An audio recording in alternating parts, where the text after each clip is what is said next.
चाहिए, किसी के अवगुणों को मत देख।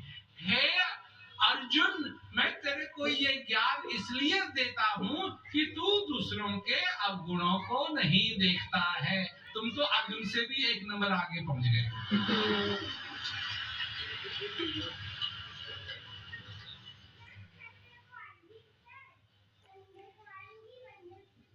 ये बात मैंने इसलिए कही कि ये तुम्हारी प्रकृति बन गई है।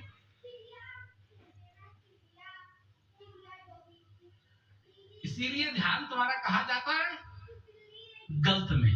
जब जो गलत है इसको तुम पहचानते हो बड़ी जल्दी, जो सही है इसको तुम नहीं जानते।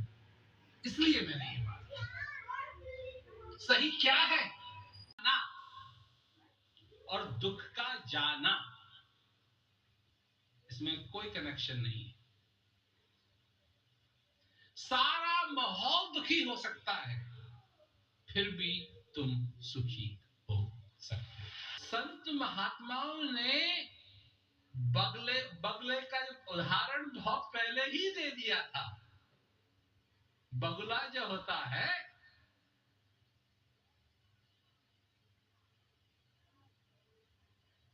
आंख बंद करके एक टांग ऊपर करके खड़ा हो जाता है, शांत।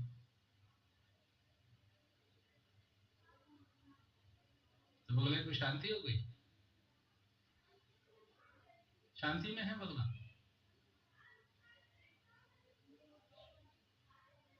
नहीं,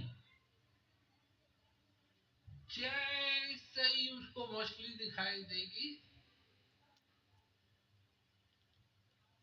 उसको खा जाएगा।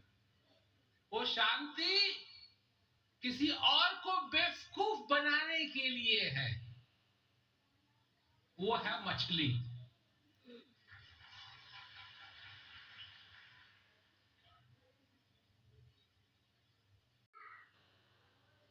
ध्यान तुम्हारा कहां होना चाहिए? ध्यान तुम्हारा होना चाहिए उस जगह जो सुख और शांति का स्रोत है। सेवा, सत्संग और भजन, और इन बातों को जब समझोगे तो तुम्हारे जीवन में भी परिवर्तन आएगा। तो मैं यही कहना चाहता था।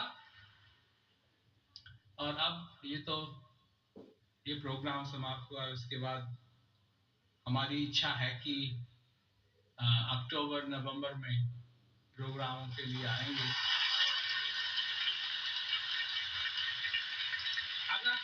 अगर हो सकता तो वहां हम जरूर आएंगे। तो तब तक हृदय से सबसे पहले मैं सबसे यही कहता हूं। लोग कहते हैं जी हमको क्या करना चाहिए। अरे भाई, सबसे पहले भजन अभ्यास करो, सत्संग सुनो, सेवा करो, आनंद लो। सबसे पहले आनंद लो, और फिर जो कुछ करना है होगा।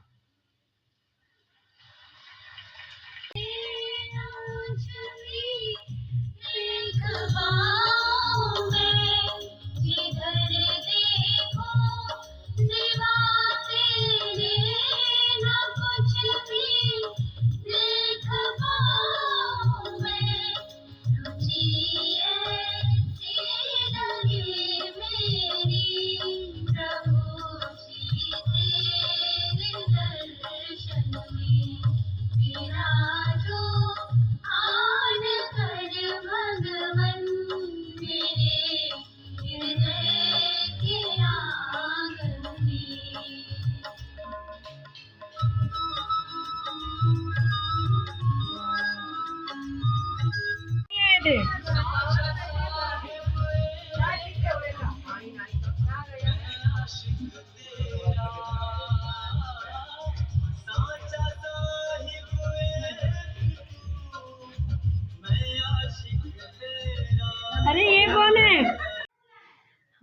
बहुत आनंद लिया। प्रेम रावत जी का संदेश हमारे हृदय तक कुछ हो जाता है, जब भी सुनो जब भी नया लगता है। तो ये हमारे लिए तो बहुत बढ़िया है। आप भी सुनिए, आनंद लीजिए।